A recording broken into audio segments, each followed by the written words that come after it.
Good morning, everyone. Welcome to the actual last week of regular class.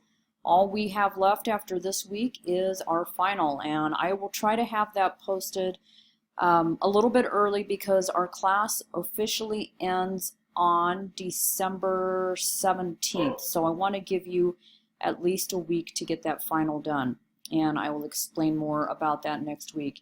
I will apologize now if you hear my dog Ozzy barking in the background. He is outside, much to his dismay, and he needs to stay outside to get some exercise. So we're just going to ignore him for right now.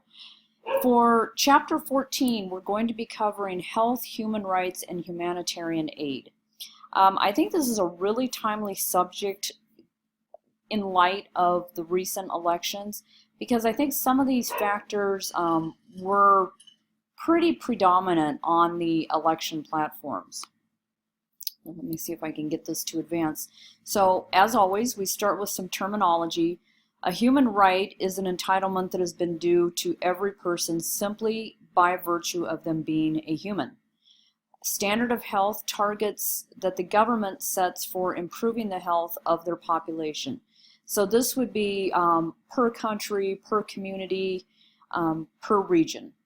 Brain drain is a term that we hear quite a bit about, not only in context of health, but also in context of business. So it is the migration, in this case, of healthcare professionals trained in low-income countries they are moving to higher paying jobs in higher income countries. We frequently see doctors who have been trained in places like Southeast Asia that come to the United States because the standard of living is so much better.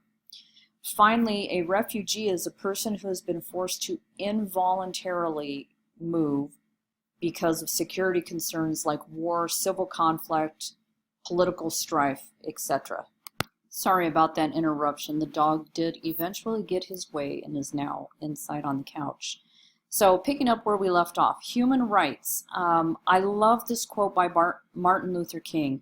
Laws only declare rights, they do not deliver them. So there is a Universal Declaration of Human Rights, which was unanimously adopted by members of the United Nations in 1948. In addition, the United States Department of State enforces these human rights nationally, and then Idaho's Commission on Human Rights enforces human rights locally. If you have a chance, I would really strongly suggest, if you are in the area, to go to the Anne Frank Memorial. I believe it's now called the Human Rights Memorial, but they actually have a copy of the Declaration of Human Rights. To me, it's really awesome to see, and I just think it's a really nice, peaceful area to visit. So in our textbook on page 337, one of the basic human rights is found in Article 25, and it is the right to health. However, that being said, that does not necessarily mean that everyone has the right to have access to every healthcare resource on demand. If you think our healthcare costs are bad now, can you imagine if everyone had the right to every single resource whenever they wanted it? Kind of goes against what we've been talking about as healthcare being a right, but I think we can draw the line in the sand, so to speak, that access to healthcare and access to every healthcare resource are two different things. Okay, so access to healthcare. While they evaluate what defines access to healthcare, they're using several evaluation factors. And when I look at these, I find them to be very subjective, because it's going to really be up to the interpretation of the individual or the entity identifying and evaluating these indicators. So they include availability, accessibility, affordability, acceptability, and quality. Now, as you can well imagine, these indicators in a developed nation like the United States are going to be hugely different than they would be in an undeveloped or underdeveloped nation. Especially when we talk in terms of quality or even accessibility. For us, accessibility is, I believe our definition would be far different than those in underdeveloped countries, or even in underdeveloped communities within our own country. So just keep in mind, these are subjective in nature, and I really think it kind of comes down to who's evaluating, what entity is evaluating, and what the infrastructure is like in any given community, how these indicators are evaluated.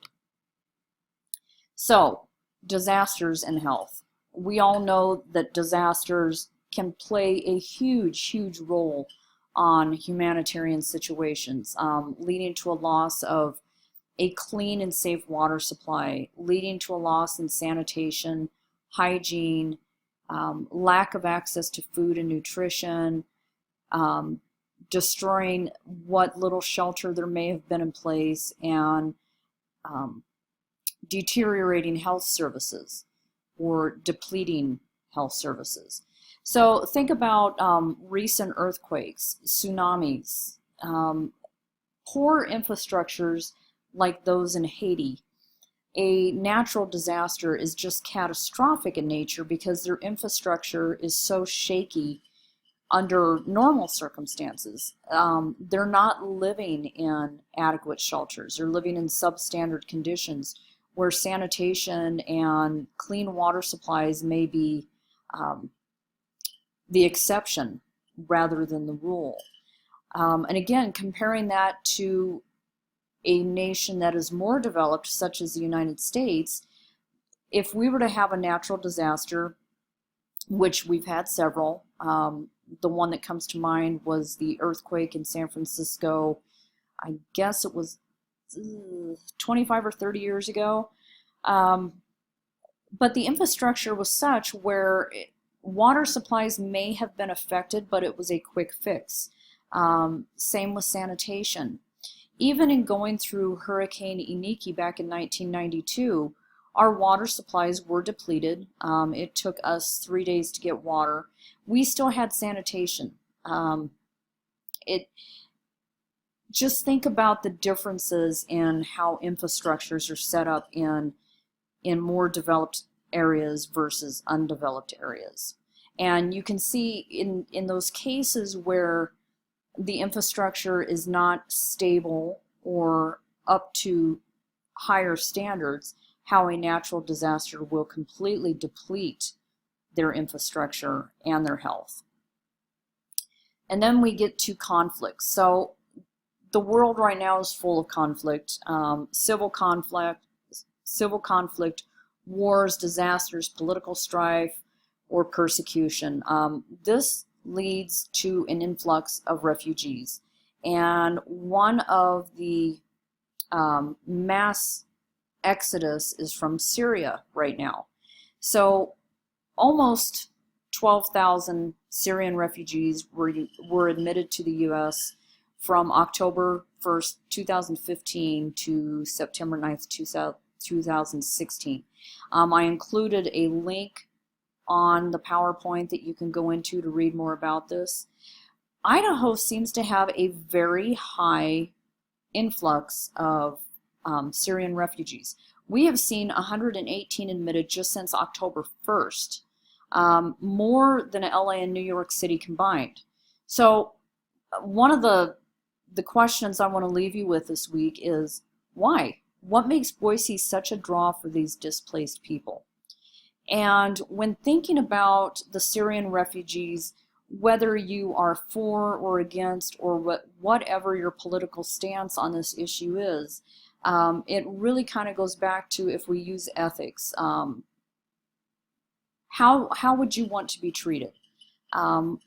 If you were put in that situation, and again, regardless of political stance or beliefs, I think we owe it, as humans, we owe it to each other to treat others as we would wish to be treated. And if I were displaced and forced to move to a country involuntarily, and I would probably have a choice of countries. I do believe refugees have a choice, but I would want to be treated with kindness, and I think that goes a long ways, just ethically.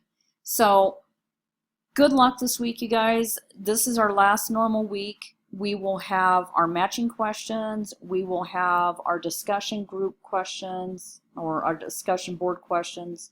We'll have this audio and the PowerPoint, and then I will have the final posted. Let's see, I will have it posted no later than Saturday, December 10th, so that you have an entire week to work on it. Class officially ends on Saturday, December 17th, so I want to give you that one full week for the final. Please keep in mind, final, open book, open note, anything that you've done, please use your PowerPoints, use the audios. Almost every question in that final will be from PowerPoints and the text. There may be a few that are subjective in nature where I'm asking your opinion on something. If you have access to your notes and your book and you've been attending class these last 16 weeks, you will have absolutely no problem passing this test. And again, I believe I mentioned it last week, but I will mention it one more time. This will not be in the test format in Blackboard. Blackboard does not allow me to have the freedom to put in a range of answers for a particular question, because some of these are essay questions and some of them it's just a matter of wording. I would much rather submit it as a Word document and have you work off of that. It's a little more inconvenient for all of us involved, but I think in the long run it doesn't put the constrictions of having the wording exactly as you would have to have in Blackboard. So I hope that makes sense. Hope you all have a good week. As always, questions, please use the Ask My Instructor link on Blackboard or email me. And I am muddling through grading these final papers. I think I set an announcement up. It is going to take a while because I have 3 classes, 3 sections of this class and about 35 students per section. And I read every single paper. I cannot, in good conscience, just skim through them. I have to read them, and I make comments, and I will give you final feedback. So please be patient. I will get through them as quickly as possible and get your grades. In the meantime, let me know if anything looks off in the grade book, and I will talk to you next week during finals. Yay! Have a good week, everyone.